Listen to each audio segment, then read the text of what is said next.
What really happens when a single impulsive moment at a neighborhood cookout destroys years of trust? How can a woman's attempt to cover her tracks backfire when her boyfriend leaves her in front of everyone, only to return later with cold, legal precision? This is how a public mistake led to the delivery of documents that changed everything. The flames from Graham's fire pit cast dancing shadows across the backyard as I took another sip of wine, feeling the warmth spread through my chest. The neighborhood cookout was in full swing, with kids running around the yard while adults clustered in small groups, their laughter mixing with the crackling of burning wood. I watched Evan from across the patio, my boyfriend of 6 years standing stiffly near the grill, barely acknowledging my presence. He'd been like this for weeks, distant, cold, always buried in his phone or work. At 32, I felt invisible in my own relationship, like I was slowly fading away while he focused on everything except me. "Lyris, you look absolutely stunning tonight," Graham's voice came from behind me, smooth and warm like expensive whiskey. I turned to find our neighbor standing closer than necessary, his eyes lingering on the low neckline of my red dress. "Thank you, Graham.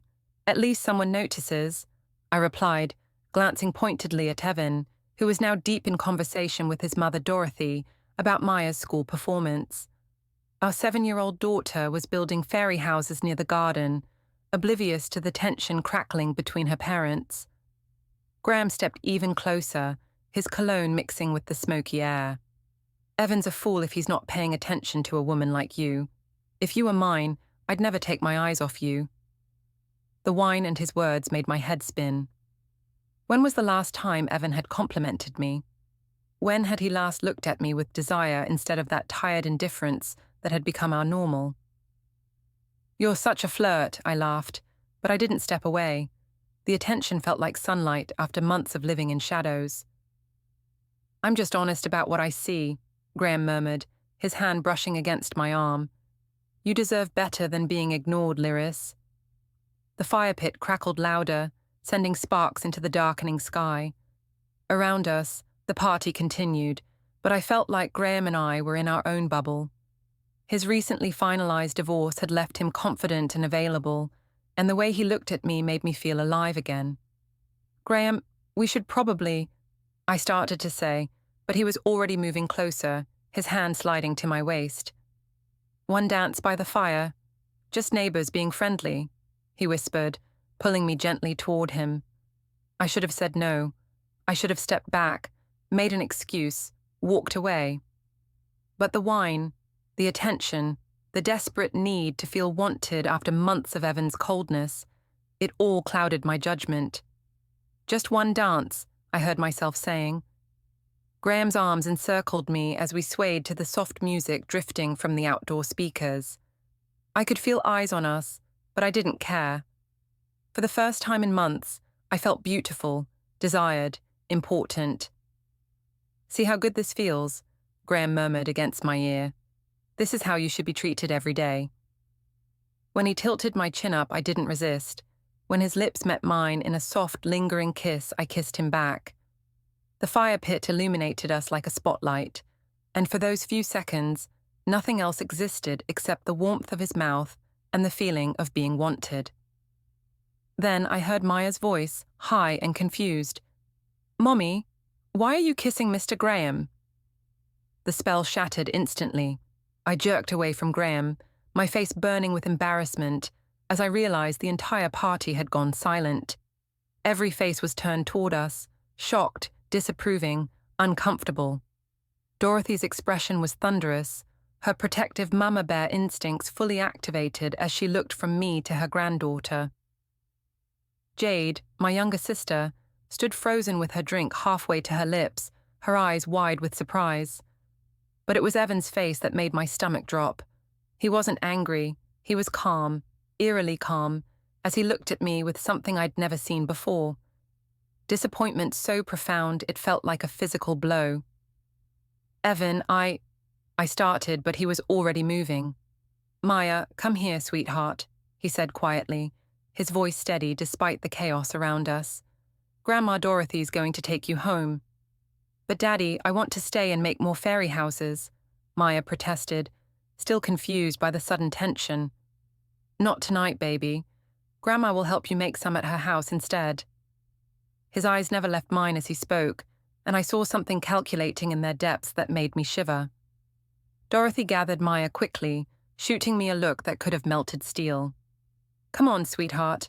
Let's go get some ice cream and watch that movie you like. Is Mummy coming? Maya asked, looking back at me with innocent eyes that made guilt crash over me in waves. Not tonight, Evan said simply. As Dorothy led Maya away, the other party guests began making awkward excuses to leave. The festive atmosphere had evaporated, replaced by uncomfortable silence and sideways glances. Graham cleared his throat. Look, Evan. Man, I'm sorry. We didn't mean for... Don't. Evan's voice cut through the air like a blade. Just don't. He walked to where I stood, frozen by the fire pit, his movements deliberate and controlled. When he reached me, he spoke in a voice so quiet, only I could hear it. I'm leaving now. You can find your own way home. His words were calm, but underneath I heard something that terrified me. Finality. Evan, please, let me explain. It wasn't what it looked like. Graham pulled me in, and I saw what I saw, Lyris. We all did. He stepped back, creating distance that felt like a chasm. Maya's at my mother's house. I'll be staying there tonight too. You can't just leave me here, I protested, panic rising in my throat. Watch me, he said simply, then turned and walked away. I stood there in Graham's backyard, the fire pit still crackling merrily, while my world crumbled around me. The few remaining guests avoided my eyes, making their own hasty exits. Graham had disappeared into his house, probably regretting his impulsive move now that the consequences were becoming clear. Jade appeared at my side, her expression a mixture of concern and disbelief. Lyris, what the hell were you thinking? I wasn't thinking, I whispered, watching Evan's taillights disappear down the street. He's been so distant lately. I felt invisible. So you decided to make out with the neighbor in front of everyone? Including your daughter. Jade's voice was sharp with disapproval. It wasn't making out, it was just a kiss. Graham pulled me in and it happened so fast. Don't. Jade held up her hand. Don't try to rewrite what we all just witnessed. You kissed him back, Lyris. We all saw it. The fire pit popped loudly, sending another shower of sparks into the night sky. I stared into the flames, trying to process what had just happened. One moment of weakness, one kiss, and my entire life had just imploded in front of half the neighborhood. I need to go home, I said numbly. I'll drive you, Jade sighed. But Lyris, you need to figure out how you're going to fix this. Because from where I'm standing, you just destroyed your family for 30 seconds of attention. As we walked to her car, I caught a glimpse of Graham watching from his kitchen window. He looked away quickly when our eyes met, and I realized with sinking certainty that whatever I thought I'd gained from that kiss, it wasn't worth what I'd just lost. I spent the entire ride home in Jade's car crafting my explanation.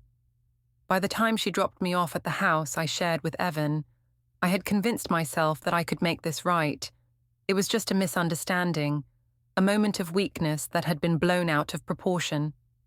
Evan would be angry, but he'd listen to reason. He had to. The house felt cavernous and cold without Maya's laughter echoing through the rooms. I poured myself another glass of wine, probably not the best idea, but my nerves were frayed, and started texting everyone I could think of to control the narrative. To my friend Rebecca, hey, just wanted you to know that what happened at the cookout tonight was totally innocent. Graham pulled me in for what I thought was a friendly hug, and it got misinterpreted. Evan overreacted and left me stranded there. I'm honestly shocked by how he handled it. To my sister Jade, thanks for the ride. I know it looked bad, but you have to understand how lonely I've been. Evan barely talks to me anymore. I wasn't looking for anything to happen with Graham, it just did. I feel terrible about it. To my coworker Michelle, if you hear anything about tonight's neighborhood party, Please know that rumors have a way of getting exaggerated. A friendly moment got blown way out of proportion, and now Evan's being dramatic about it. Each message felt justified as I typed it. I was the victim here, the neglected girlfriend who'd made one tiny mistake and was now being punished disproportionately. Graham had initiated the kiss, hadn't he? I was just being polite, trying not to embarrass him in front of everyone. By midnight, Evan still hadn't come home. I called his phone 3 times, but each call went straight to voicemail. The silence of the house pressed in around me, making me feel small and alone. I tried calling Dorothy's house, but she answered with a curt, "He doesn't want to talk to you right now, Lyris," before hanging up. The coldness in her voice stung. Dorothy had always been protective of Evan, but we'd had a decent relationship before tonight. Now I could hear the judgment in every syllable. When I finally heard Evan's key in the lock, at nearly 2 in the morning, relief flooded through me. I'd been rehearsing my apology for hours, perfecting the right tone of remorse mixed with explanation. "Evan, thank God you're home. I've been worried sick," I said, rushing to meet him in the hallway. He looked exhausted, his face drawn and older than his 35 years. Without a word, he walked past me toward the stairs, carrying a small overnight bag. "Please, can we just talk about this? I know how it looked, but it wasn't what you think. Graham caught me off guard and—" "Where's Maya?" he interrupted, his voice flat. "She's at your mother's house. You know that. Evan, please, just listen to me for 5 minutes." He stopped on the stairs and turned to look at me. The expression in his eyes made my stomach clench. It wasn't anger or hurt. It was something far worse. Indifference. "I'm sleeping in the guest room tonight. We'll talk tomorrow when I can think clearly." "But Evan—" "Tomorrow, Lyris." I watched him disappear upstairs, my carefully prepared speech dying on my lips. This wasn't how it was supposed to go. He was supposed to yell, to demand explanations, to give me a chance to make him understand. His calm dismissal was somehow worse than any screaming match would have been. Unable to sleep, I spent the rest of the night scrolling through social media, monitoring for any posts about the cookout. So far, nothing had appeared online, but I knew that didn't mean people weren't talking. In our tight-knit neighborhood, gossip traveled faster than wildfire. The next morning, I woke up on the couch to the sound of Evan moving around upstairs. When he came down for coffee, he was already dressed for work, his hair still damp from the shower. "Can we please talk now?" I asked, my voice hoarse from crying and lack of sleep. He poured his coffee methodically, adding cream and sugar with the same precise movements he'd used for years. "What's there to talk about, Lyris? You kissed another man in front of our daughter and half the neighborhood. It's pretty straightforward." "It's not straightforward at all. You've been ignoring me for months. I felt invisible, unwanted. When Graham paid attention to me, it felt good. I'm not proud of what happened, but I'm human, Evan. I have needs too. So this is my fault." His tone remained eerily calm. "That's not what I'm saying. I'm saying there were reasons it happened. We haven't been connecting lately, and so you decided to connect with Graham instead. One kiss, Evan. One stupid mistake that lasted 30 seconds. Are you really going to throw away 6 years over 30 seconds? He was quiet for a long moment, sipping his coffee and staring out the kitchen window. When he finally spoke, his voice was so soft I had to strain to hear it. "It's not about the 30 seconds, Lyris. It's about the choice you made in those 30 seconds. It's about the fact that when you felt disconnected from me, your solution was to kiss another man instead of talking to me. It's about Maya seeing her mother do that and having to try to understand it." Guilt twisted in my stomach at the mention of Maya, but I pushed it away. "Maya's 7. She'll forget about it if we don't make a big deal out of it. Kids are resilient." The look Evan gave me then was so cold it made me shiver. "Is that what you think? That our daughter will just forget seeing her mother kiss another man? You're being dramatic. I'm being a father." He set down his coffee cup with careful precision. "I'm going to work. Maya will stay at my mother's house until I figure out what comes next." "What do you mean, what comes next? Evan, you're scaring me." I need time to think, and Maya needs stability right now, not confusion. After he left, I called in sick to work. I couldn't face my coworkers at the insurance office, not when I felt this raw and exposed. Instead, I spent the day calling Jade, trying to get her to see my side of things. "He's being so cold about this," I complained during our third phone conversation. "It's like he doesn't even care about our relationship enough to fight for it." "Maybe he's processing," Jade said, but her voice lacked its usual supportive warmth. "Lyris, I keep thinking about Maya's face last night. She looked so confused. Maya will be fine. Kids bounce back from these things." "Do they? I mean, seeing your mom kiss someone who isn't your dad, that's pretty heavy stuff." I felt a flicker of annoyance at my sister's lack of support. "Whose side are you on here, Jade?" "I'm on the side of truth, and the truth is, you messed up. Big time. Instead of trying to justify it, maybe you should focus on genuinely apologizing and figuring out how to rebuild the trust you broke." After hanging up, I felt more alone than ever. Even my own sister was turning against me. I poured another glass of wine. It was only noon, but I needed something to take the edge off, and tried calling Evan again. This time, he answered. "What, Lyris? I miss you. I miss Maya. Can we please just try to work this out? I'll do anything. Counseling, whatever you want. I love you, Evan. I love our family." There was a long pause. "I need more time." "How much time?" "I don't know." "This is ridiculous. You're punishing our entire family because of one mistake. Maya needs her parents together, not separated because her father can't forgive." "Don't." His voice cut through my words like a blade. "Don't you dare use Maya to manipulate me. You should have thought about what Maya needed before you kissed Graham." The line went dead, leaving me staring at my phone in shock. Evan had never spoken to me like that before. So cold, so final.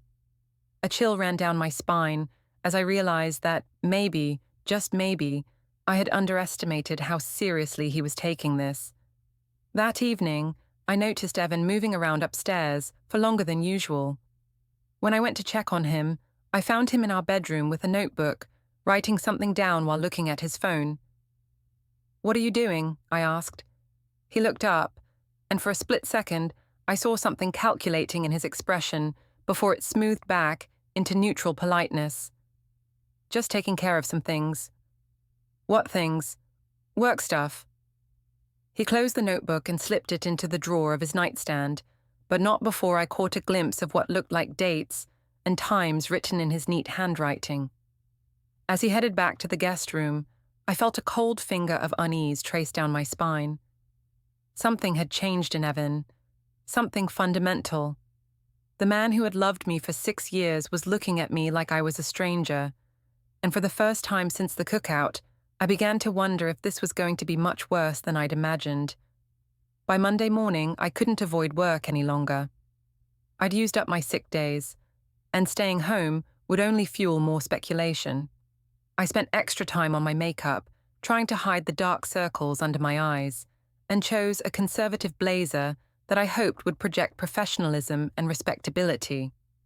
The insurance office buzzed with its usual Monday morning energy, but I noticed the conversation seemed to quiet as I walked to my desk.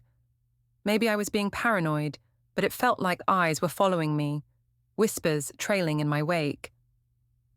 "Morning, Lyris," my supervisor, Janet, called out, but her usual warm smile seemed strained. "How was your weekend?" "Fine, thanks," I replied quickly, settling into my cubicle and hoping to blend into the background, but blending in proved impossible. Around 10 o'clock, I overheard Michelle and Karen from accounting talking by the coffee machine, their voices just loud enough to carry. "I heard it was quite the scene," Michelle was saying, "right in front of everyone, including her kid." "Poor Evan," Karen replied. "He seemed like such a nice guy when I met him at the Christmas party.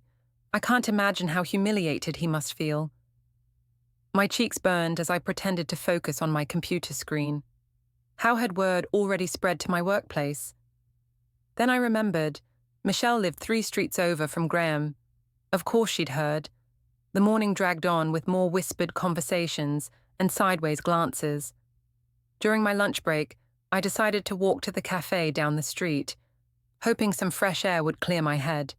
Instead, I ran straight into Mrs. Patterson, our elderly neighbor who lived across from Graham. "Oh, Lyris," she said, her voice dripping with false sweetness. "How are you doing, dear? That was quite the party Saturday night." "Mrs. Patterson, I do hope everything works out for the best. Maya is such a sweet child. It would be a shame if all this drama affected her." The implication in her words made my stomach churn.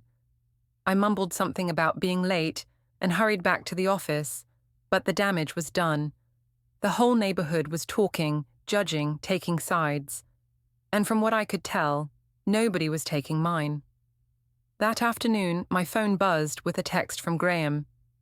"We should probably talk. Things got out of hand Saturday." I stared at the message for a long moment before responding. "What's there to talk about? You kissed me, remember?" His reply came quickly. "We both know it wasn't that simple, but maybe we should keep some distance for a while, until things cool down." The coward was backing away now that the consequences were real. I felt a surge of anger at his casual dismissal of what had happened between us. He'd been all charm and compliments when he wanted to seduce me, but now he was running for cover. "So you're just going to pretend nothing happened?" I typed back. "I'm trying to be smart about this, Lyris. You should too." I wanted to throw my phone across the room. Instead, I deleted the conversation thread and tried to focus on work. But concentration was impossible when every phone call, every email, every interaction felt loaded with judgment. Around 3 o'clock, Janet called me into her office. My heart hammered as I followed her, wondering if somehow my personal drama was affecting my professional life too. "Lyris, I wanted to check in with you," she said, gesturing for me to sit down. "You seem distracted today, and I've heard there might be some personal issues going on." "Everything's fine," I said quickly. "Just some family stuff, but it won't affect my work." Janet studied my face for a moment. "I hope that's true.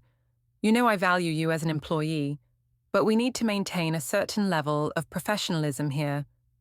If your personal life starts impacting your performance or creating office gossip..." She didn't finish the sentence, but the threat was clear. I nodded and assured her that everything would be handled appropriately, but inside I was seething. How was this fair? I was the victim here, the one whose boyfriend had abandoned her, whose family was falling apart, and yet everyone was treating me like the villain. After work, I drove to Dorothy's house to see Maya. I missed my daughter desperately, and I needed to reassure myself that she was okay. But when Dorothy answered the door, her expression was arctic. "She's doing homework," Dorothy said curtly, not inviting me in. "I'd like to see her, please. She's my daughter." "And she's my granddaughter. Right now she's confused and upset, and Evan thinks it's best if she has some stability." "I'm her stability. I'm her mother." Dorothy's eyes flashed with anger. "You should have thought about that before you decided to kiss another man in front of her." "It was one mistake, one moment of poor judgment. Are you really going to keep me from my own child because of that?" "I'm not keeping you from anyone.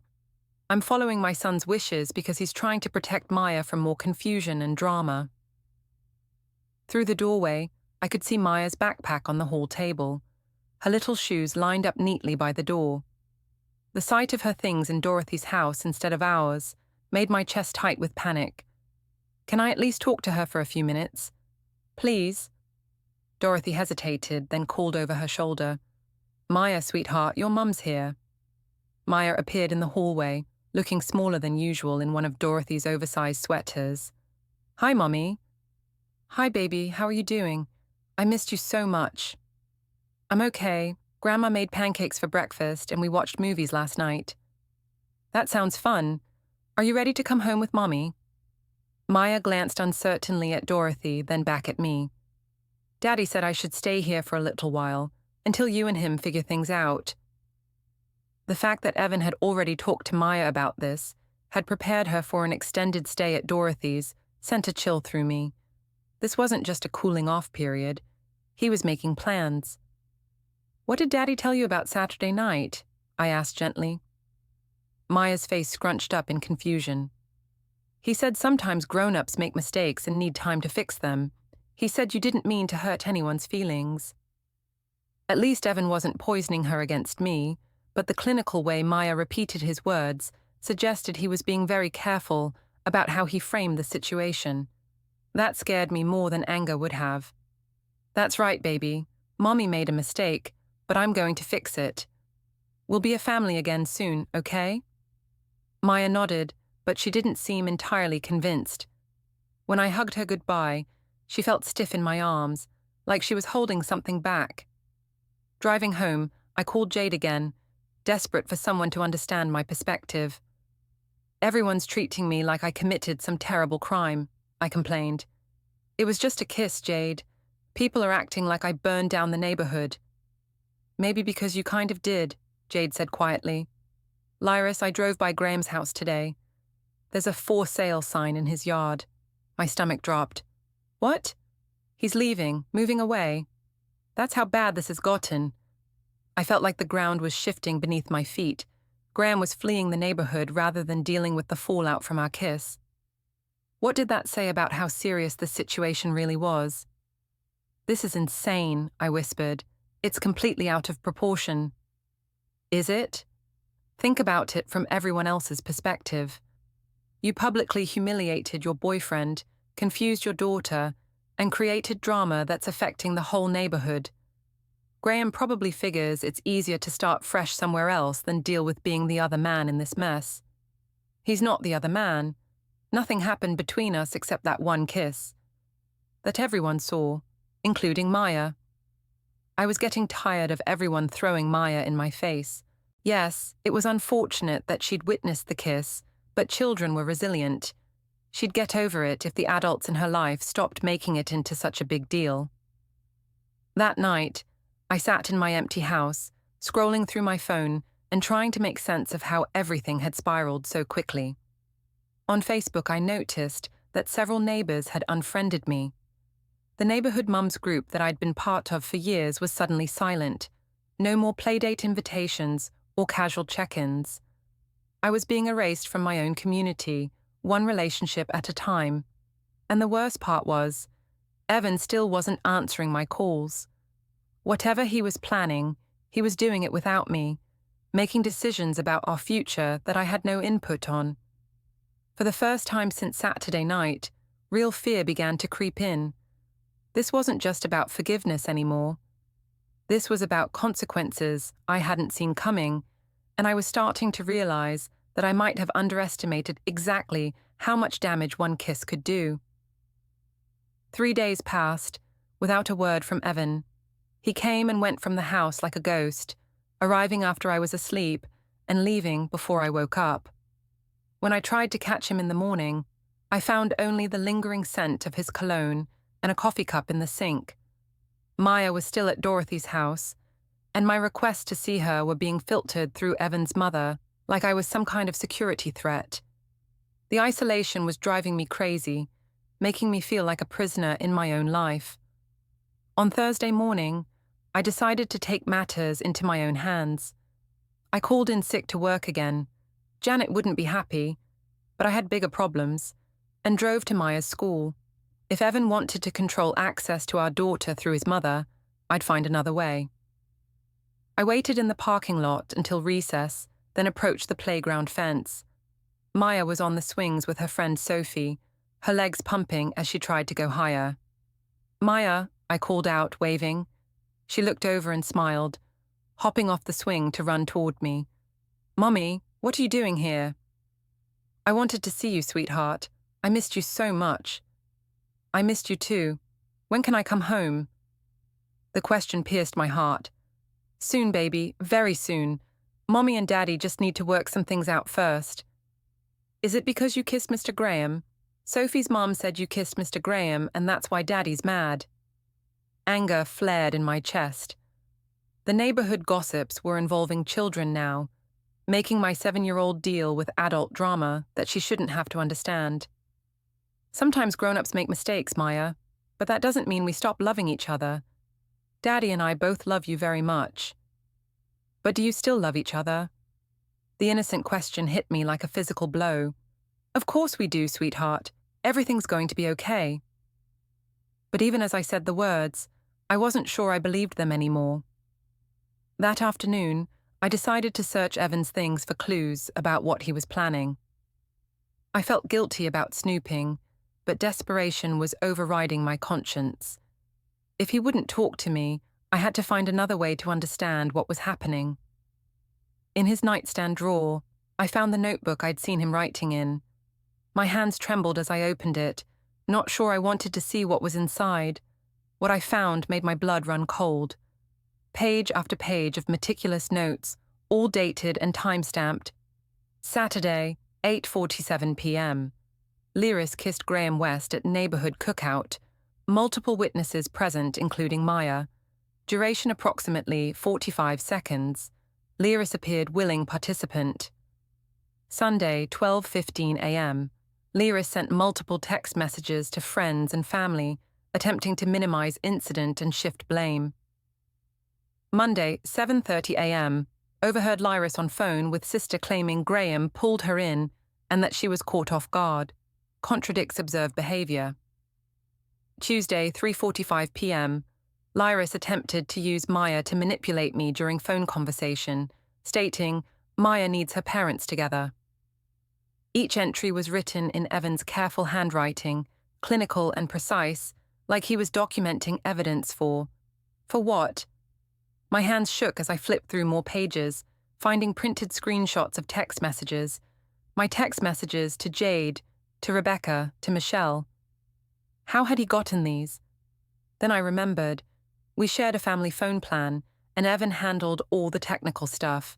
If he wanted to access my messages, he probably could. The screenshots showed every attempt I'd made to control the narrative, every justification I'd offered, every time I'd tried to minimize what had happened or shift the blame. Seeing my words laid out like that, stripped of context and emotion, made them look calculating and manipulative in a way that made my stomach churn. At the bottom of the notebook was a business card, Peterson and Associates Family Law, a divorce lawyer. I sank onto the bed, the notebook falling from my numb fingers. Evan wasn't just angry or hurt, he was building a case. All this time I'd thought he was being cold and distant because he was processing his emotions, but he was actually gathering evidence. Evidence of what? That I'd kissed another man? That wasn't illegal. That I'd tried to explain my side of things to friends and family. That was normal human behavior. But as I looked at the pages scattered around me, I began to see the pattern Evan was documenting. Every attempt I'd made to justify my actions, every time I'd blamed him for being distant, every manipulation I'd used to try to control the situation, it was all there in black and white. My phone rang, startling me out of my panicked thoughts. It was Jade. "Lyris, we need to talk," she said without preamble. "What's wrong now?" "I got a call from Evan today. He wanted to know if you'd been drinking more than usual lately, if you'd mentioned feeling unhappy in your relationship, if you'd said anything about Graham before Saturday night." "He called you. What did you tell him?" "I told him the truth, that you'd complained about feeling neglected, that you'd mentioned Graham was flirty, but I didn't think anything of it at the time, and that yes, you've been drinking more wine in the evenings when we've talked." "Jade, how could you—" "How could I what? Tell the truth? Lyris, he's not some random guy trying to dig up dirt on you. He's the father of your child and your partner of 6 years. If he's asking questions, there's probably a good reason. He's building a case against me. I found a lawyer's business card in his stuff." There was a long pause. "Maybe you should ask yourself why he feels like he needs to do that." After hanging up, I paced the house like a caged animal. Everyone was turning against me.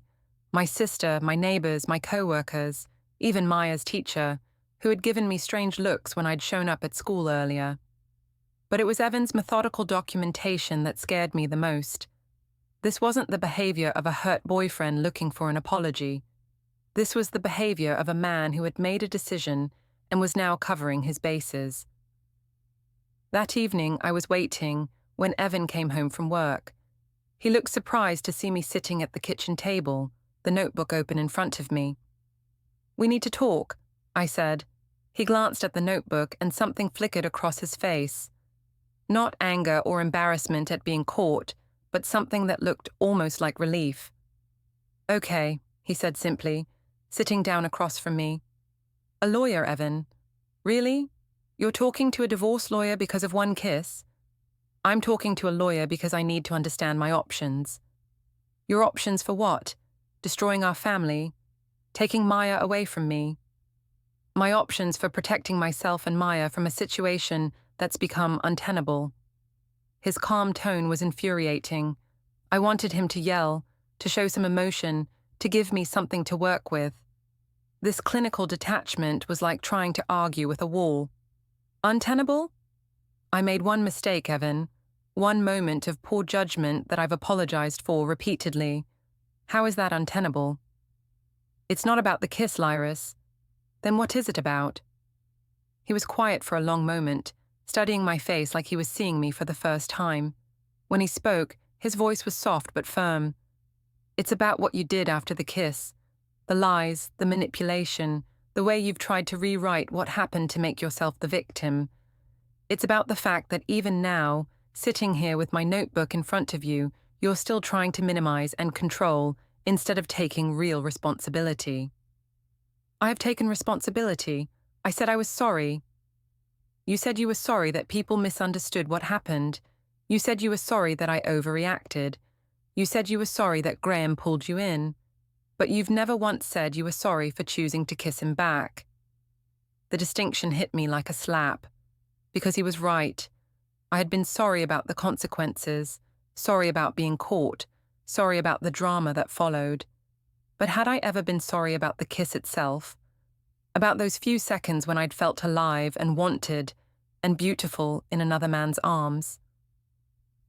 I started, then stopped, because I didn't know how to answer that.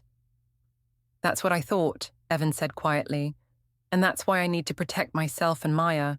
Because if you're not sorry about what you did, then you'll probably do it again." He stood up from the table, leaving me sitting there with his notebook and the weight of his words. As I heard his footsteps on the stairs, I realized that I was losing him, had maybe already lost him, and I still didn't fully understand how or why. All I knew was that the man I'd lived with for 6 years was looking at me like I was a stranger, and maybe, just maybe, I was starting to look like one to myself too. By Friday afternoon, I was desperate. Evan's coldness, Maya's absence, and the neighborhood's judgment were crushing me from all sides. I needed to do something dramatic, something that would break through his methodical detachment and remind him of what we'd built together. I spent hours preparing dinner, his favorite meal of herb-crusted salmon, roasted vegetables, and the chocolate cake I'd made for his last birthday. I lit candles, opened a good bottle of wine, and changed into the blue dress he'd always loved. When Evan walked through the door at 6:30, he stopped short at the sight of the dining room table set for 2. "What's all this?" he asked, his voice carefully neutral. "Dinner. For us. I thought maybe we could talk without all the anger and accusations. Just remember who we used to be together." He stood in the doorway for a long moment, and I saw something flicker across his face. Pain, maybe, or regret. For a second, I thought I'd reached him. Then his expression smoothed back into that terrible calm. "Lyris, I appreciate the effort, but please." I moved closer to him, close enough to smell his cologne and see the exhaustion in his eyes. "Just one dinner. If you still want to pursue this lawyer thing afterward, fine. But give us one evening to remember why we fell in love." He looked at the table, at me in my blue dress, at the candles flickering in the dim light. Something in his posture softened slightly. "One dinner," he agreed. For the first hour, it almost felt normal. We talked about work, about Maya's upcoming school play, about mundane things that didn't carry the weight of our recent drama. I caught glimpses of the old Evan, the one who used to laugh at my stories, and reach across the table to touch my hand. But when I brought up the possibility of counseling, of working through our problems together, his walls went back up. "I've been thinking about that," he said carefully, "and I'm not sure counseling is the right approach." "Why not? We love each other, Evan. We have a daughter together, a life we've built. Surely that's worth fighting for." "Is it? Because from where I'm sitting, it feels like I'm the only one fighting. You're still trying to manage the situation instead of actually changing anything." "That's not fair. I'm trying to fix this. By making dinner and wearing a pretty dress." "Lyris, this isn't a rom-com. You can't just set a romantic scene and make the last week disappear." His words stung because they were true. I had been trying to manipulate the situation, to create a moment that would override his logical concerns with emotional connection. "Then tell me what you want me to do," I said, my voice rising. "Tell me how to fix this, because I'm running out of ideas. I want you to be honest. With me, with yourself, with Maya. I want you to stop trying to control how everyone sees this situation and just be real about what happened." "I have been real about it." "Have you? Because every conversation we've had, you've found a way to make it my fault, or Graham's fault, or the fault of circumstances. When are you going to just own what you did?" "I owned it. I said I was sorry." "You said you were sorry you got caught. There's a difference." The accusation hung in the air between us, sharp and cutting. I felt my carefully constructed evening crumbling around me, and desperation made me reckless. "Fine. You want honesty? Here's honesty. Yes, I kissed Graham. Yes, I enjoyed it for those few seconds. Yes, it felt good to have someone look at me like I was beautiful and desirable instead of just a fixture in the house. You've been distant and cold for months, Evan. You barely touch me, barely talk to me, barely acknowledge I exist except when it comes to Maya or household logistics. So yes, when an attractive man paid attention to me, it felt good. I'm human." Evan stared at me across the candlelit table, and I saw something die in his eyes. "There it is," he said quietly. "There what is?" "The truth. You're not sorry about the kiss. You're sorry about the consequences, but you're not sorry about the kiss itself. And you blame me for creating the circumstances that led to it." "I didn't say that. You didn't have to." He stood up from the table, his dinner barely touched. "Thank you for being honest. It makes what I have to do next much easier." Panic flooded through me as I realized I'd just confirmed every suspicion he'd documented in his notebook. "Evan, wait. That came out wrong. I am sorry, You just what? You just wanted me to understand why you did it. You just wanted me to take some of the blame." "Lyris, do you hear yourself? I want you to understand that this isn't just about me making a terrible choice. There were problems in our relationship that contributed to what happened. And instead of talking to me about those problems, you kissed another man, in front of our daughter.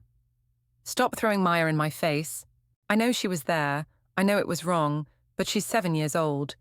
She'll get over it if we handle this right." "Will she?" "Because I had to explain to her why Mommy kissed Mr. Graham instead of Daddy. I had to watch her face when she asked if we were getting divorced. I had to hold her while she cried because she was confused and scared. So, no, I won't stop bringing up Maya, because she's the most important person in this equation." Tears were streaming down my face now, ruining the makeup I'd so carefully applied. "I never meant to hurt her. I never meant to hurt anyone." "But you did. And the fact that you never meant to doesn't change the reality of what happened." He walked to the kitchen and came back with an envelope that had been sitting on the counter. "Speaking of reality, this came for you today." I took the envelope with trembling hands. It was from Peterson and Associates, the law firm whose business card I'd found in Evan's notebook. "What is this?" I whispered. "Open it." Inside were legal documents, formal papers with official seals and dense paragraphs of legal language. The words blurred through my tears, but I caught enough to understand. Petition for legal separation, temporary custody arrangements, division of assets. You're really doing this, I said numbly. I'm protecting myself and Maya. I've given you multiple chances to have a real conversation about what happened, to take genuine responsibility, to show me that you understand the gravity of what you did. Instead, you've spent a week trying to manipulate the narrative and make yourself the victim. I'm not trying to be the victim. I'm trying to save our family. By lying to our friends about what happened, by trying to use Maya as emotional leverage, by blaming me for your choices. That's not saving our family, Lyris. That's destroying what's left of it. I stared at the legal documents, my hands shaking so hard I could barely hold them. How long have you been planning this? Since Sunday morning, when I realized you were more concerned about managing the story than understanding why I was hurt. But we can still fix this. We can go to counseling. No, we can't. Because fixing this would require you to genuinely change, and everything you've done this week tells me you don't think you need to. He moved toward the stairs, then paused and looked back at me. Maya will stay with my mother until we figure out a formal custody arrangement. You can see her, but supervised visits for now. Supervised visits? Evan, she's my daughter. She's our daughter, and right now I need to make sure she's in a stable environment while we work through this. I'm stable. One kiss doesn't make me unstable. One kiss followed by a week of lies, manipulation, and refusal to take responsibility. That's what makes you unstable. After he went upstairs, I sat alone at the candlelit table, surrounded by the ruins of my romantic dinner and the wreckage of my life. The legal documents lay scattered around me, like pieces of a puzzle I couldn't solve. For the first time since Saturday night, I began to truly understand that this wasn't something I could fix with the right words or the right gesture.